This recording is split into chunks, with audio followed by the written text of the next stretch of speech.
It was supposed to be their birthday. One night, one drive home in the rain. But in a single second, everything shattered. Ruby watched her twin sister's life flicker out beside her, while the man who hit them stepped out of his car, looked straight into the wreckage, and drove away.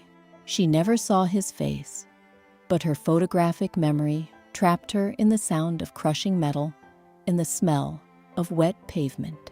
Now, Ruby is a ghost, moving through Busan's neon shadows, unable to sleep because her mind is a permanent replay of that scream. Until one night, she meets a stranger who feels familiar, and something about him makes her feel like she's remembering something she shouldn't.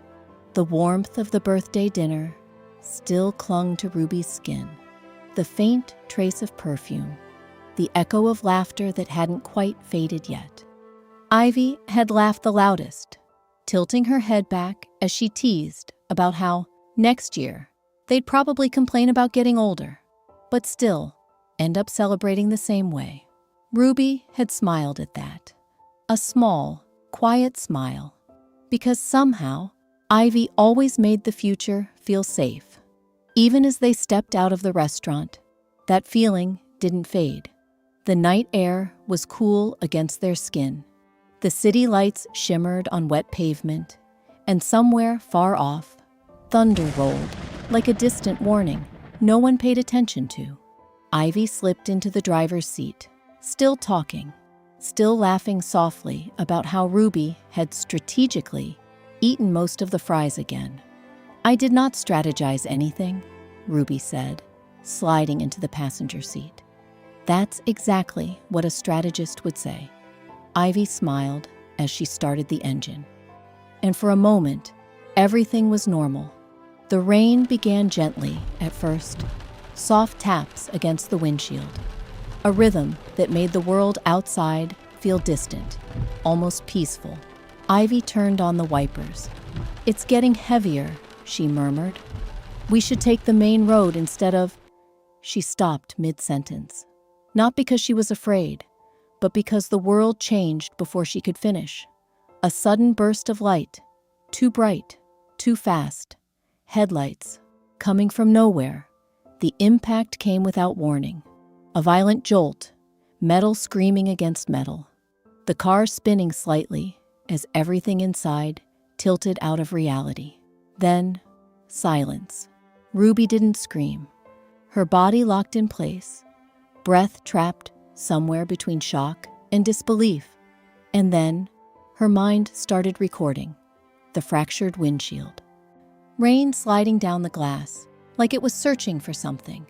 The faint, unstable sound of metal still cooling. She turned. "Ivy?" Her voice didn't sound real. It sounded like it belonged to someone else. Ivy didn't answer. She was still sitting there. Still, too still. Her head tilted slightly toward Ruby, as if she had just been interrupted mid-sentence and would continue talking any moment. But she didn't. Ruby reached for her, slowly, carefully. Her fingers settled on Ivy's arm, cold, not frozen, but wrong in a way Ruby didn't yet understand. "Ivy?" she whispered again, smaller this time. "Please respond." Nothing. Then, movement outside the car. Through the shattered window, Ruby saw him, a man stepping out of the other vehicle. He didn't rush. He didn't run toward them. He just stood there in the rain, framed by the wreckage, like he was trying to understand what he was looking at. For a second, he looked like he might come closer, like he might help. Ruby held her breath, waiting, but he didn't. Instead, he hesitated, just long enough for his gaze to fall fully on the wreck. And then, something shifted in him. Not panic, not urgency, something quieter. As he turned to leave, the streetlights caught a reflection, a high-end silver wristwatch glinting through the rain. It was a brief, sharp flash of luxury against the backdrop of death. Ruby's mind did what it always did. It captured it. He entered his car. "No!" Ruby's voice cracked as it finally broke through her throat, barely louder than the rain. "No, wait." But the engine had already started, and the next moment, he drove away. Ruby didn't move. She couldn't, because something in her had already understood what her heart was still refusing to accept. Some things don't end in an instant. They echo. And that night, the echo began. The silence of the house was louder than the crash had ever been. It was a thick, suffocating weight that pressed against the walls, smelling of funeral incense and damp earth. Ruby sat at the kitchen table, her hands wrapped around a mug of tea that had long since gone cold. Across from her, her mother didn't look up. She didn't have to. The air between them was charged with a silent, jagged accusation. Why you? Why did the twin with the memory survive, and the one who was the heart of this family die? It should have been you. Her mother's grief wasn't a soft thing. It was a blade. Every time their eyes met, Ruby felt the slice of it, a wordless blame. When night fell, the true torture began. Insomnia wasn't just a lack of sleep. It was a fear of it. The moment Ruby closed her eyes, the recording started. 10:14 p.m. The smell of rain, the sound of ivy humming, the violent jolt. Her photographic memory didn't just show her the accident. It forced her to inhabit it. She saw the silver glint of that luxury watch on the stranger's wrist with terrifying clarity. The Roman numerals, the scratch on the bezel. It was a loop she couldn't escape, a permanent replay that made her days feel like a fever dream and her nights feel like an execution. In the dark, staring at the ceiling, Ruby didn't just remember Ivy. She felt her, a soft, lingering warmth that shouldn't be there. She would turn and expect to hear the sound of Ivy's laughter, a whisper of a birthday promise that would never be kept. And as the clock ticked toward 10:14 a.m., the exact moment the world ended, Ruby realized that her mind wasn't just keeping Ivy alive. It was waiting for the man in the rain to return and finish what he started. The city didn't sleep, but it held its breath in the hours after midnight.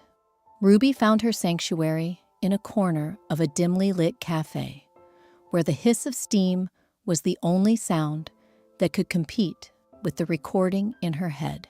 She sat by the window, her fingers tracing the rim of a cup she never finished, watching the rain blur the world outside into a smear of neon blue and charcoal.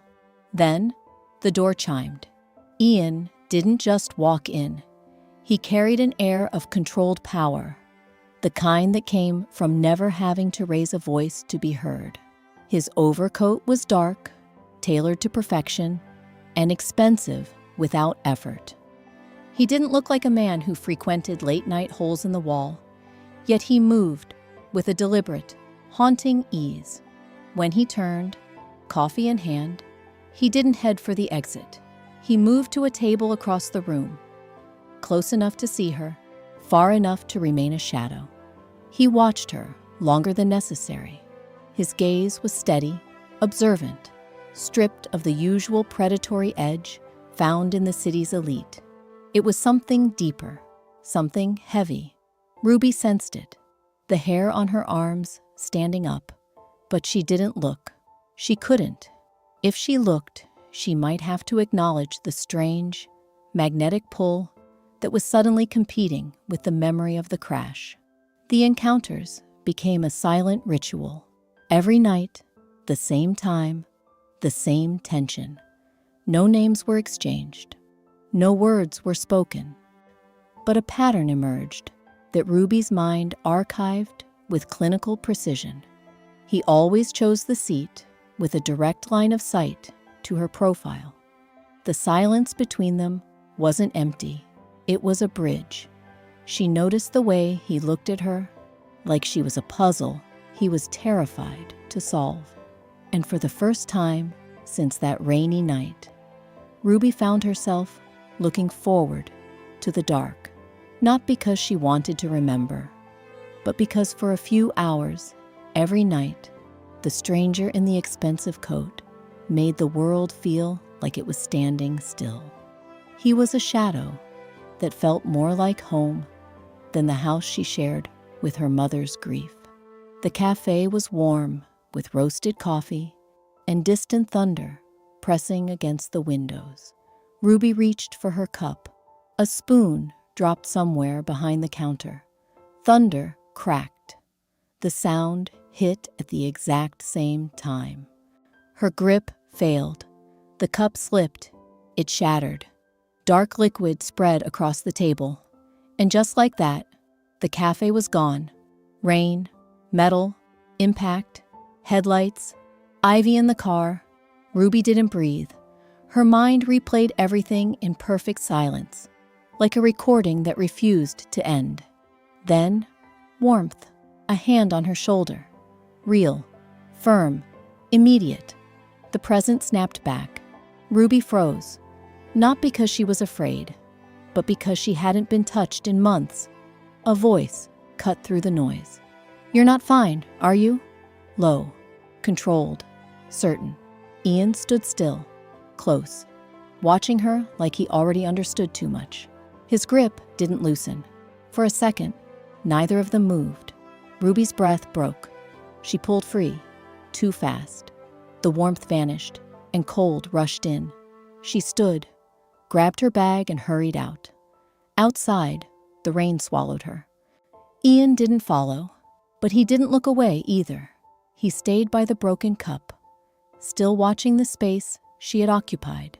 And, for the first time, he looked like someone who had just remembered something he shouldn't have. The daylight felt too bright, almost intrusive, as Ruby moved through a high-end mall in Busan. She wasn't expecting to see him, but Ian was there, still, composed, watching her like the moment had already been written. "You're still running," he said. No greeting, no warmth, just certainty. Ruby didn't respond. She had a faint smile on her lips.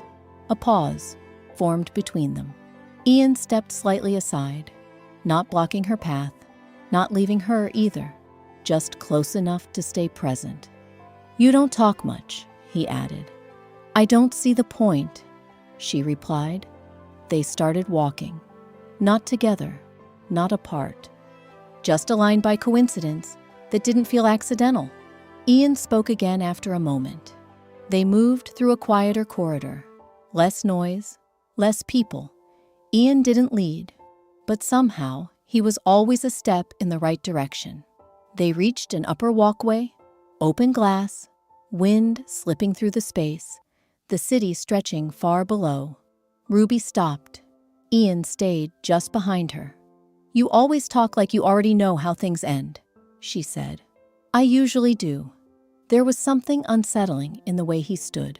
Calm, steady, too controlled for chance. Not threatening, just certain. Her chest tightened for a reason she didn't understand. "What?" he asked. "Nothing," she said quickly. Too quickly. She looked away. The wind filled the silence between them. After a moment, Ruby stepped back. "I should go." Ian didn't stop her. Didn't move. Didn't reach out. He only watched. Ruby turned and walked away, blending into the flow of people again. Behind her, Ian remained where he was, still, watching the space she had occupied a second longer than necessary. After the mall, the accidental nature of their connection dissolved, replaced by a gravity that pulled them together at the same time, in the same flickering light of the cafe. Ian no longer sat across the room. He sat near enough that Ruby could feel the steady warmth of his presence. The silence that once felt like a barrier began to feel like a shared language. It was during one of those long, heavy pauses that Ruby finally spoke the truth she had been carrying like a stone. "I lost my sister," she said. Her voice was flat, stripped of the drama of the crash, yet it echoed through the small space. "My twin, my world." That's why the night is so long. She didn't look for pity. She didn't cry. She simply stated it as a fact of her existence, a permanent data point in her photographic mind. Ian didn't offer a hollow apology. Instead, he went absolutely still. For a moment, he didn't even seem to breathe. Something shifted in the way he looked at her. He began to treat her not as a puzzle to solve, but as something precious and fragile that he didn't want to break. When she detached, drifting back to the silence and darkness, he didn't push for answers. He simply stayed. He became a tether, a physical weight that kept her from floating away into the dark. They took quiet walks where the only sound was the synchronized scuff of their shoes on the pavement. He learned the exact moment she needed him to step closer and the exact moment she needed him to move back. But as they drew closer, Ian began to fracture. It started with small, uncontrolled triggers.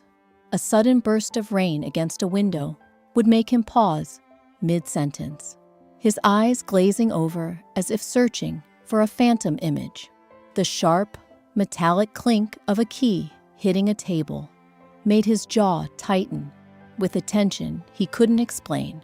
He would catch a reflection in the chrome of a passing car and lose his focus entirely. A flicker of something dark and cold passing over his features. He didn't understand the reactions. His body was remembering a trauma his mind hadn't yet been forced to acknowledge. To him, they were just glitches, stress, exhaustion, the weight of his empire. But to the air between them, they were cracks in the foundation. One night, as they stood under the glowing neon of a street sign, a car sped past, its headlights cutting through the mist. Ian's hand, which had been resting near Ruby's, suddenly flinched. He looked at his own fingers, as if they belonged to a stranger. Something in him didn't belong to the present. Something in him was trapped. For the first time, Ruby didn't feel alone in her silence. She felt his silence merging with hers, creating something heavy and unnameable. Neither of them understood that they were two halves of the same tragedy, drifting toward a collision they had already survived once. The distance between them was shrinking, quietly and irreversibly, even as the truth waited in the shadows to destroy the very safety they had finally found in each other. The night was unnervingly still, the kind of quiet that feels like a held breath before a storm. They were sitting in the soft glow of his private terrace, the city of Busan sprawling beneath them like a map of glowing nerves. The silence between them didn't feel like a sanctuary. It felt like a countdown. Ruby stared at the horizon, her voice coming out steady, anchored by the weight of 1,000 replays. "It happened on a rainy night," she began. She told him about the birthday dinner, the laughter that was cut short, and the violent jolt of the crash that had effectively ended her life while leaving her heart beating. She spoke about Ivy, not as a ghost, but as a void that refused to be filled. "I don't just remember it, Ian. I live it. Every night my mind forces me back into that car. I feel the impact. I smell the rain." Ian sat perfectly still. He didn't offer the usual, empty comforts of a billionaire used to fixing problems with a checkbook. Instead, a profound stillness settled over him. When she mentioned the crash, his fingers tightened almost imperceptibly against the arm of his chair. When she spoke of the rain, his focus sharpened, his eyes dark and unreadable. Ruby continued, her words falling like stones into a deep well. "There was another car. A man stepped out. He looked at the wreckage. He saw us." She paused, her chest tightening as the data points flared in her mind. And then he just left. He drove away. As she spoke, the air around Ian seemed to fracture. To anyone else, he looked like a man listening intently. But internally, the dam was beginning to break. Brief, violent flashes of light sparked behind his eyes. Headlights too bright, the rhythmic slap of wipers against glass, the metallic taste of adrenaline.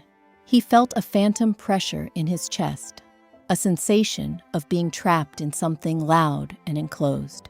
He remained outwardly composed, his face a mask of sculpted granite, but his breathing had shifted, becoming shallow and heavy. Then, Ruby delivered the final fragment. I never saw his face. The silence that followed was absolute. Ian didn't move, but the internal collapse was total. Recognition, jagged and without context, tore through his subconscious. Rain, impact. His memory wasn't a perfect recording like hers. It was a series of traumatic bursts, and they were all bleeding into the present.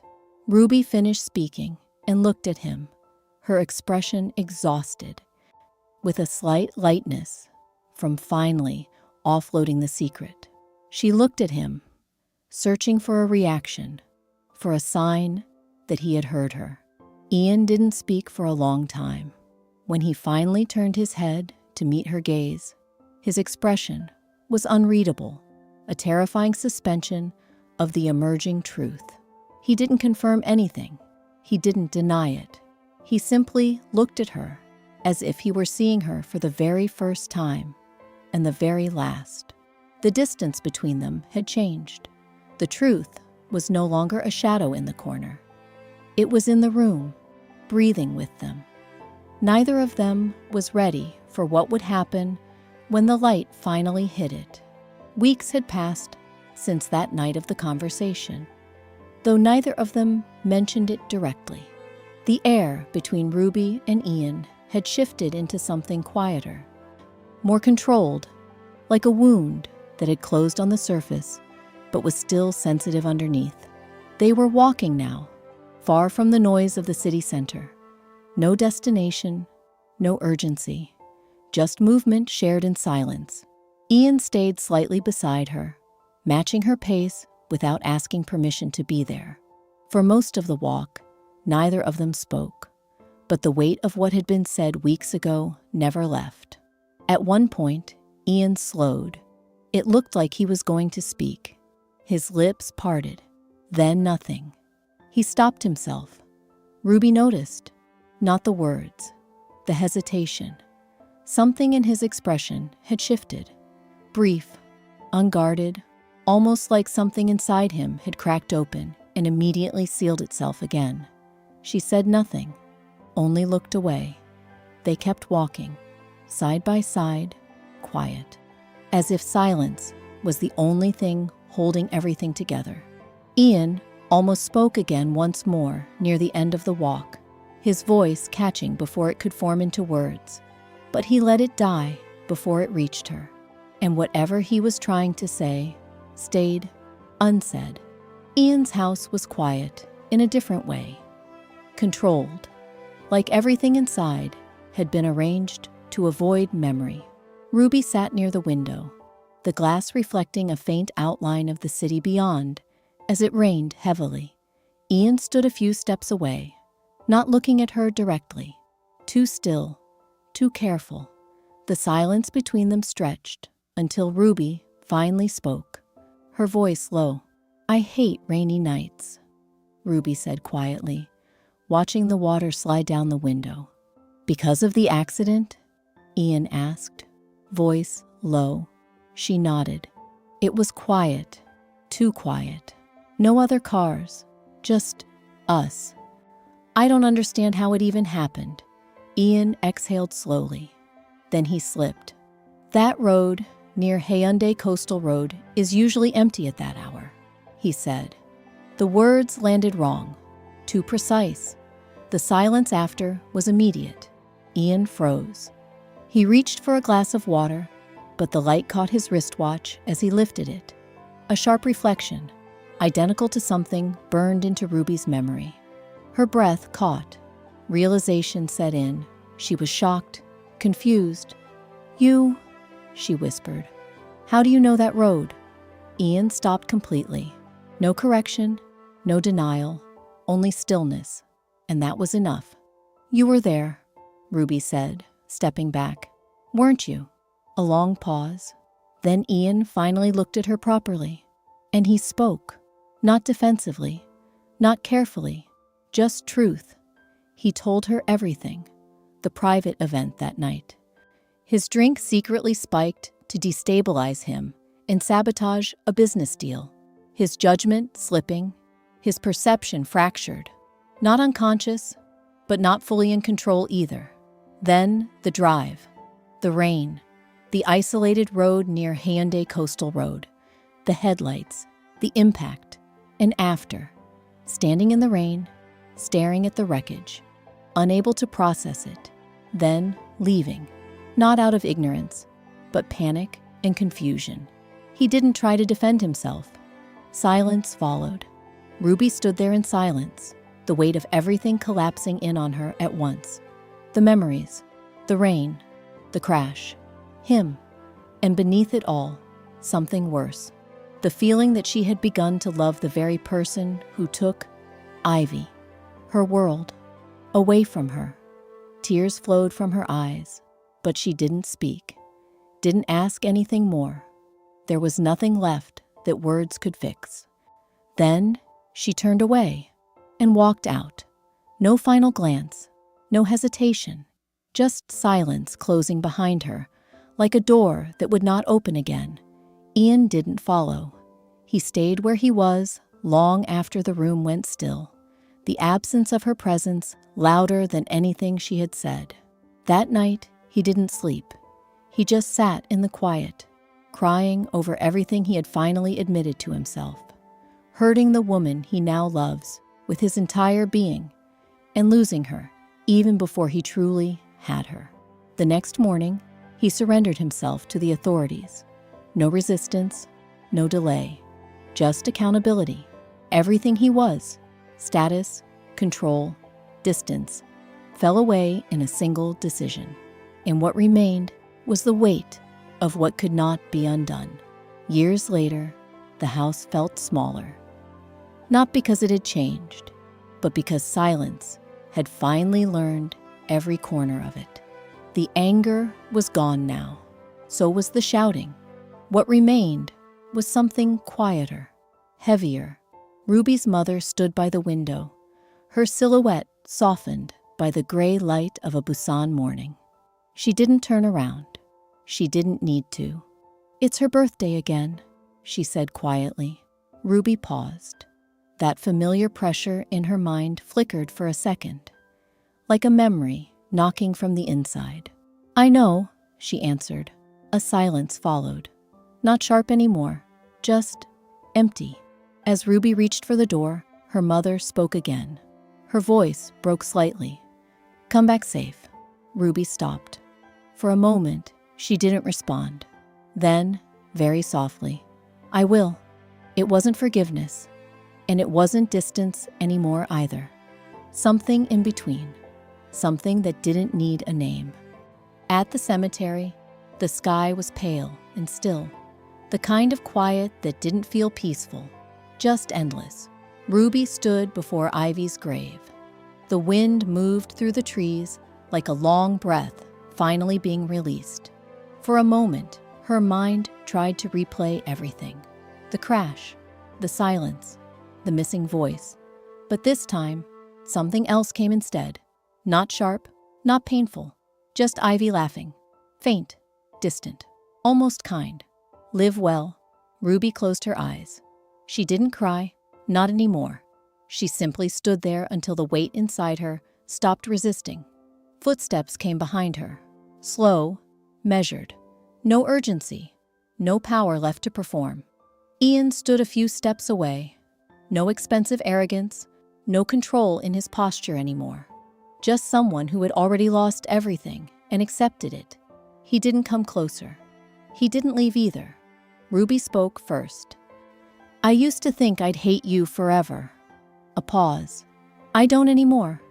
Ian lowered his gaze. I don't expect anything from you. Silence stretched between them. Heavy, but no longer breaking. Ruby exhaled.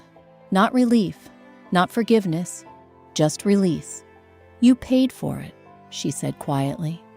That's enough.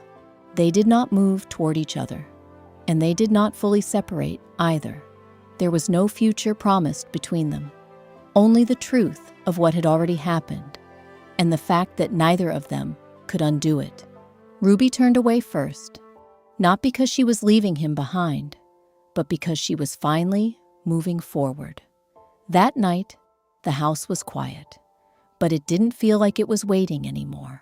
Ruby lay down, and for the first time in years, the memory did not arrive like a storm. No rain, no metal, no screaming headlights, just silence.